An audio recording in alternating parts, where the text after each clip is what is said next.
Сәлем достар. Жаңа аудио кітаптарды өткізіп алмау үшін арнаға жазылып, қоңыраушаны басып қоюларыңызды өтінеміз. Сіздердің қолдауларыңыз біз үшін өте маңызды. 16-шы ереже. Бір сәт күт, соңына қара ұмытқандарыңды еске ал, жоғалтсаңыз де, сындырсаң кешірім сұра, өйткені өмір қысқа. Кешірімсіздік бұл өзіңізді өміріңізде құнды орынға орналастыра алмау, білесіз бе? Сырттан қарасам керісінше естілетінін білемін. Біз ол өзін ренжіткен адамды кешіре алмайды деп ойлаймыз, өйткені ол өзін өте жоғары бағалайды, және ол жақсы адам, дос немесе ғашық болғандықтан, ол онымен болған жағдайдың бәріне лайық емес, бірақ істің ақиқаты олай емес. Өзін өзі бағалайтын, өзін жоғары бағалайтын, өзіне сенімді, ақылды және дені сау адам өмір бойы басқалардың көзқарастары мен шешімдеріне қатысты ешбір мәселелерді өзіне жүктемейді. Өзгенің істегенін немесе істемегенін, айтқанын, айтпағанын өзімен байланыстырмай. Бұл өзі туралы және өзі шеше алмайтын кейбір адасушылықтар туралы екенін біледі және түсінеді. Сондықтан оған эмоционалды реакциялар дамымайды. Егер оның істегені немесе айтқаны оны ренжітсе, ол оны қайталауға рұқсат бермейді, болды. Кешіре алмаймын деген ойда қалып қою, жеке таңдау, оның қарсы жаққа еш қатысы жоқ. Сіз өзіңізді бағаламайсыз. Болған немесе болмайтын нәрсе үшін сіз өзіңізді қорланған сезінесіз, өйткені өзіңізге деген сеніміңіз төмен. Сіз болған немесе болмаған нәрсе үшін сізді әділетсіздікке ұшыратты деп санайсыз. Мұның бәрі сіздің таңдауыңыз, өзіңіз туралы қабылдаған шешімдеріңіз, сіз жасаған пайымдаулар. Мұның бәріне басқа ешкім себепші бола алмайды, өйткені сізге жоғары ықтималдық туралы айтайын ба? Қарсы жақ сенің оны кешіре алмайтыныңды білмеуі де мүмкін. Кешіре алмайтынын білсе де, себебін білмеуі мүмкін. Сондықтан кешіре алмау арқылы ешкімді жазалай алмайсың. Сіз өзіңізге көп уақыт жұмсайсыз, күшіңізді жейсіз және өзіңізді жоқ жүктемелерге түсіресіз. Менің айтайын дегенім, сен өзіңе істегеніңді саған ешкім жасай алмай. Тіпті кешіре алмайтындарда. Жақында мен өте жағымды, тіпті күлкілі кездесуге тап болдым.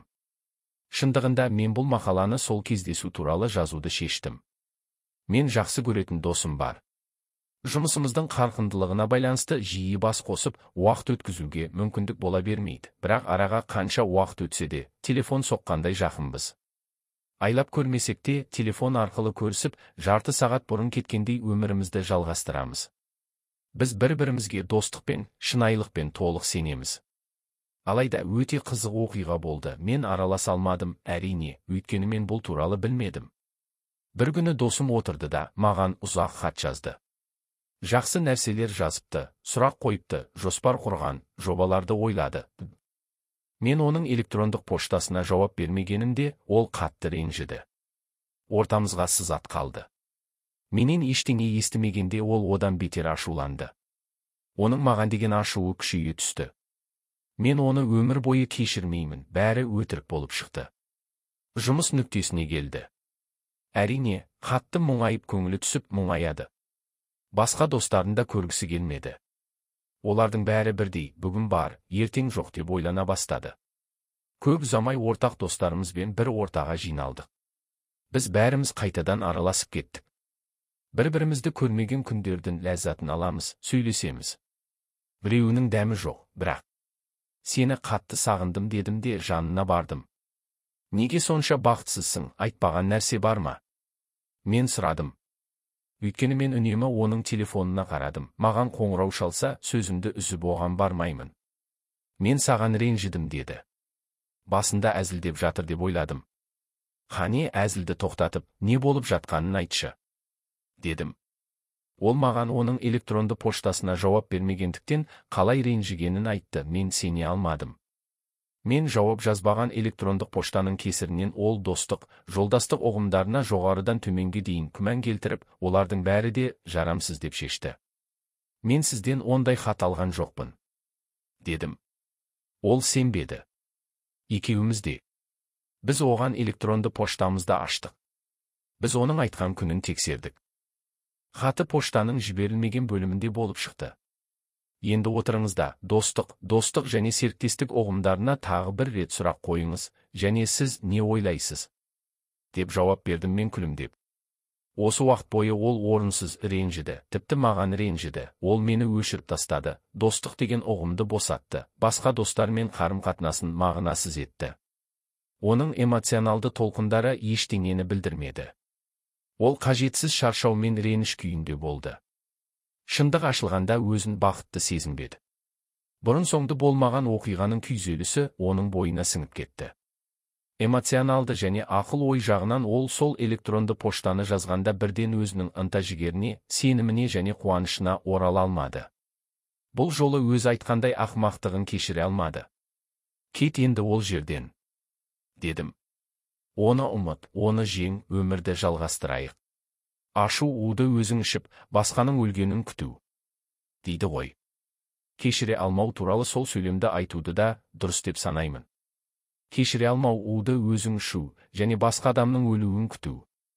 Бұл кезде сізден басқа ешкім зардап шекпейтініне көз жеткізіңіз. Сондықтан құнды әрі қисынды нәрсе бұл сізге тиесілі емес жүкті тезірек алып тастап, әрі қарай жүру, яғни кешіру. Кешірім де оған емес, өзіңе қатысты. Бұл өзіңіз үшін оң таңдау, тіпті өзіңіз үшін жасай алатын ең үлкен жақсылық. Өйткені кешірсең де, кешірмесең де, қарсы жақ бәрібір бұл ойында жоқ. Әрине, сізге ешкім зиян тигізе алмайды. Бұлай жасауға ешкімнің құқығы жоқ. Егер сізге зиян тигізген нәтиже болса, сіз кешірім жібересіз, және қайта сол нәрсені істеуге мүмкіндігіңіз болмайды. Өмір бойы оның саған істегенінің қасіретін бастан кешірудің қажеті жоқ. Осының бәрі үшін басқаларды жазалауың әбестік болар еді. Дәл сол виктимизацияны қайтадан сезіну мүмкіндігін беру ақылдылық емес, сен де ойламайсың ба?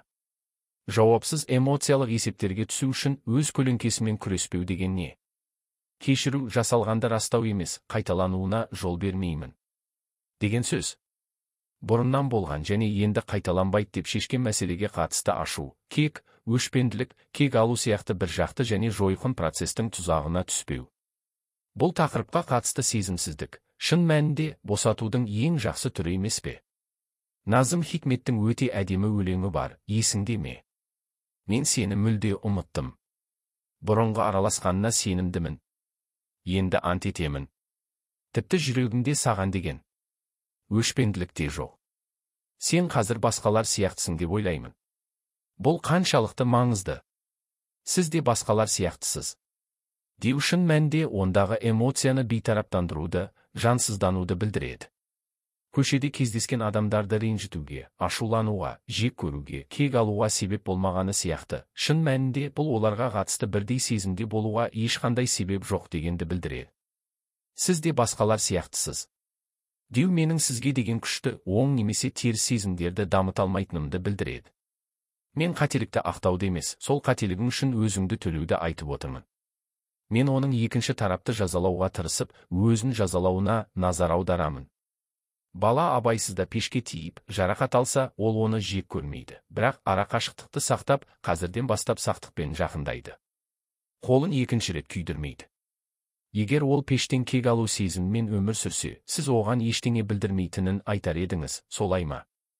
Сіз пешке назар аударуды тоқтатып, бұл өмірде көп нәрсені ашу керек екенін айтасыз, солай емес пе? Иә. Дәл қазір өзіңізге де солай істеңіз және кешіріңіз. Өмірде сіз әлі де көп нәрсені ашасыз. Пешті артта қалдырыңыз. Кешіру және ұмыту, даналардың кегі. Гете. Бір күні философия профессоры өзі сабақ беретін сыныпқа эмоционалды күйде келді. Ол эмоционалдық және психикалық ауыртпалықтардың адамдарға қалай зиян тигізетінін түсіндіру үшін қызықты мысал келтірді. Ол аузына дейін су толтырылған шыны бөтелкені алды. Студенттердің біріне ұзатқандай көтеріп, күте бастады. Қарандаршы, жігіттер, деді ол. Мен бөтелкені осылай оңай ұстай аламын, бірақ уақыт өте келе қолыма қысым күшейеді. Мен бұл қысымға қолымнан келгенше төтеп беруге тырысамын. Бірнеше минуттан кейін профессордың қолы қатты ауыра бастағаны сонша, шыдай алмай, бөтелкені төмен түсірді. Студенттер профессордың жүзінен оның қанша азап пен азап шеккенін оқитын. Ол тіпті қолын қозғалта алмады. Ауру мен азап деген осы, деді профессор. Мүмкіндік бермеу, құтылмау, кешірмеу шаршатады, уақытты босқа өткізеді. сізді азаптайды, сізді жолыңыздан тайдырады және мұның бәрі бекер. Қолыңызға бір бөтелке су алып, оны 10 минут бойы ауада ұстауға тырысыңыз, және не болғанын көріңіз. Сенімді болыңыз, сіз бөтелкені түсірмегендіктен қолыңызда сезінетін ауырсыну, сіз кешірмегендіктен өзіңізге тигізетін жарадан ауыр болмайды. Ал мұның бәрі бекер болады. Өйткені сенімен соғысатын жауда жоқ. Өзің істейсің. Өз жолыңнан кет.